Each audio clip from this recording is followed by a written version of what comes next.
Ju njohim me përmbledhjen javore të lajmeve. Kjo është Radio Shtat. Kosova merr njojën e parë pas 4 vitesh si shteti pavarur. Kenia njeh Republikën e Kosovës. Lajmi u bë i ditur përmes rrjeteve sociale nga kryetari i Aleancës Kosova e Re Bexhet Pacoli.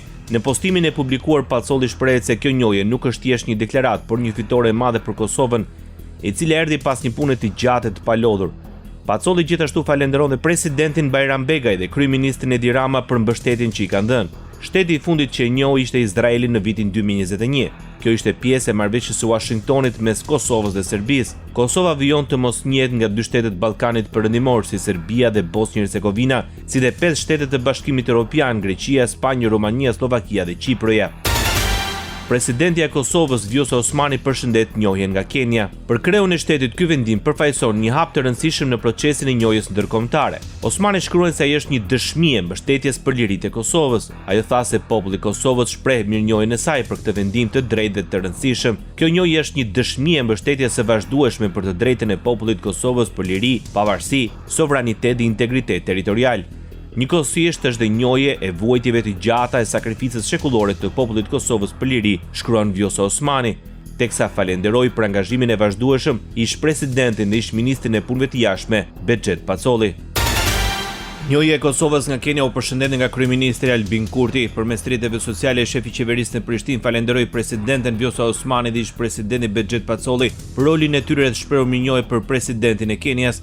Mirënjohje për William Ruto, i cili mori vendimin dhe hapin historik drejt afrimit të Kenias me Republikën e Kosovës dhe hapjes së rrugës për ndërtimin e marrëdhënieve diplomatike mes 2 shteteve tona, shkruan Albin Kurti.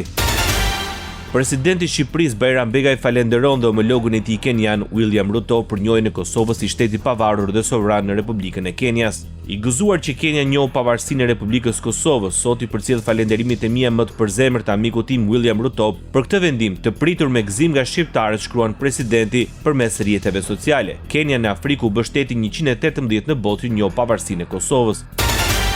Akti armiqësor e konsideroi Serbia njohjen e Kosovës nga Kenia. Presidenti i Serbisë Aleksandar Vučić paralajmëroi se do të marrë të gjitha masat e nevojshme diplomatike ndaj këtij akti. Veprimi i Kenias për ta njohur shtetin e Kosovës përbën shkelje të rëndë të drejtës ndërkombëtare dhe cënim të drejtë për drejtë të rezolutës 1244 të Këshillit të Sigurimit të Kombeve të Bashkuara, tha ministri i jashtëm i Serbisë në një reagim. Serbia po ashtu pretendon se me këtë veprim Kenia shkeli dhe kartën e OKB-s. Kjo njohje, sipas Beogradit zyrtar, minon përpjekjet për dialog konstruktiv, stabilitet rajonal dhe respektimin e rendit juridik ndërkombëtar. Qeveria e Kosovës do të investojë 1 miliard euro në fushën e mbrojtjes. Në mbledhjen e Këshillit të Ministrave, kreu i saj Albin Kurti vuri në pa investimet në fabrikën e municioneve dhe të dronëve ushtarak Made in Kosova. Kryeministri deklaroi se me Shtetet e Bashkuara të Amerikës janë zgjeruar dhe thelluar marrëdhëniet në fushën e energjisë dhe mbrojtjes. Buxheti për ushtri është 3 fishuar, trajnimet jashtë vendit janë 4 fishuar, investimet në armatim janë shumë fishuar, përfshirë këtu dronët Bayraktar luftarak dhe kontratën për funksionalizimin e fabrikës së municioneve. Mandatin e ri ushtrisë do t'ia ndajmë mbi 1 miliard euro. Do të kemi fabrikë municionit të dronët ushtarak Made in Kosova, pra që i prodhojmë vetë. Kemi filluar të blejmë për dallim prej më herët dhe për dallim edhe prej tani do të fillojmë edhe të prodhojmë atë që kemi nisur ta blejmë, deklaroi Albin Kurti. Nisma e Kosovës, Shqipërisë dhe Kroacisë për bashkëpunim në fushën e sigurisë dhe mbrojtjes është hapur edhe për aleatë e partnerë të Bashkimit Evropian dhe NATO-s që duan të kontribuojnë në ndërtimin e stabilitetit, sigurisë dhe qëndrueshmërisë në rajonin e Europës Juglindore. Në këtë mënyrë komentoi qeveria e Kroacisë deklaratën nënshkruar nga 3 vendet më 18 mars. Sipas saj, nismës mund t'i bashkojnë të gjitha vendet që po ashtu duan t'i ofrojnë mbështetje Kosovës dhe Shqipërisë në rrugën e tyre europiane dhe euroatlantike. Qëllimi i saj nuk është krijimi i ndonjë aleance ushtarake, pasi me antarësimin në NATO, as që është e nevojshme, theksohet në përgjigjen me shkrim të qeverisë kroate. Më herët presidenti i Serbisë Aleksandar Vučić tha se me nënshkrimin e dokumentit, Kroacia, Shqipëria dhe Kosova kanë hapur një garë armësh në rajon dhe kanë shkelur marrëveshje në rajonale të vitit 1996. Aktualitet. Në përvjetorin e 26 të masakrës në Tërnje të Therandës, kryeministri i Republikës Kosovës Albin Kurti bëri omazhe pranvareve të rënëve të vrarë mizorisht nga forcat e armatosura serbe. Gjaku i dëshmorëve është në themelet e Republikës, u shpreh kryeministri Albin Kurti gjatë omazheve. Ai theksoi se ka mbetur një pjesë më e vogël e punës, por e rëndësishme është që ta forcojmë shtetin, ta forcojmë shtëpinë e popullit, që brezave të ardhshëm kur të mos t'u bie që të vuajnë, të kenë dhimbje apo humbje, çfarëdo që kaluam ne. deklaroi Albin Kurti. Kryeministri theksoi se 26 vjet më parë në pranverën e vitit 99 u vranë martirët dhe dëshmorët e kombit, që na kujton se sa i madh është çmimi i lirisë. Kryeministri i Kosovës kërkon nxjerrjen përpara drejtësisë së autorëve të 4 vrasjeve të fundit të ndodhura në vend. Në mbledhjen e Këshillit të Ministrave, Albin Kurti kërkoi analizë profesionale, veprim ndërinstitucional dhe reflektim shoqëror. Gjithë vendi është tronditur e është lënduar nga kjo seri e vrasjeve që duhet të ndalohet, të ndalet, të dënohet. Na duhet natyrisht analizë kujdesshme profesionale, veprim i menjëhershëm institucional dhe reflektim shoqëror që adreson dhunën që kemi parë në këto ditët e fundit. Kjo është thirrje për të gjithë ne, për secilin prej nesh.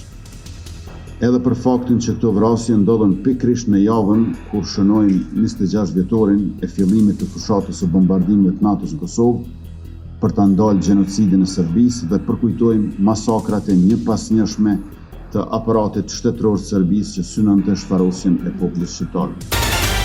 Ridvan Hoti është drejtori i ri ekzekutiv për trajtimin e të burgosurve në shërbimin korrektues Kosovës. Qeveria e Kosovës miratoi propozim vendimi në mbledhjen e Këshillit të Ministrave. Sipas zëvendës ministrit të drejtësisë Blerim Sallau, procedura është bërë në përputhje me legjislacionin në fuqi. Në harmoni me legislacionin përkatës në fuqi, pas njoftimit të datës në 9/12/2024 nga Komisioni ad hoc për renditjen e përfundimtare të kandidatëve lidhur me procedurën e rekrutimit, paraqes parajosh për shqyrtim dhe aprovim emërimin e zotit Ridvan Hoti për pozitën e zavendës drejtor ekzekutiv për trajtim të burgosurve në shërbimin korrektues Kosovës. Ambasada amerikane në Kosovë paralajmëron se kontrolli i vizave nuk ndalon pas lëshimit të tyre. Ajo tha se SBA-i kontrollon vazhdimisht dhe paralajmëroi për revokim të vizave për ata që nuk i zbatojnë ligjet dhe rregullat e migracionit të Shteteve të Bashkuara.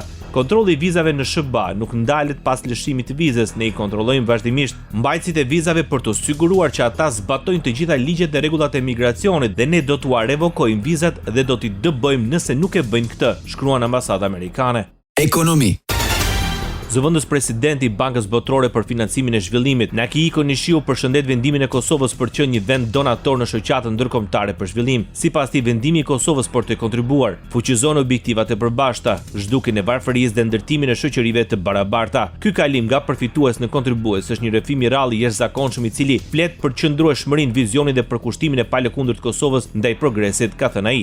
Vendimi juaj për të kontribuar në IDA 2021 fuqizon objektivat tona të përbashkëta, zhdukjen e varfërisë dhe ndërtimin e shoqërive të barabarta. Ai na sfidon të gjithëve të rishpikim atë që është e mundur kur vendet ndjekin rrugën e tyre me vendosmëri. Vendosmëria çon në rritje kur kultivohet me partneritet dhe kjo mund të kapërcej kufi dhe brezat, tha zëvendës presidenti i Bankës Botërore për Financimin e Zhvillimit, Nakihiko Nishiu. Ndoqët për mbledhjen javore të lajmeve. Kjo është Radio 7, zëri pozitiv i qytetit.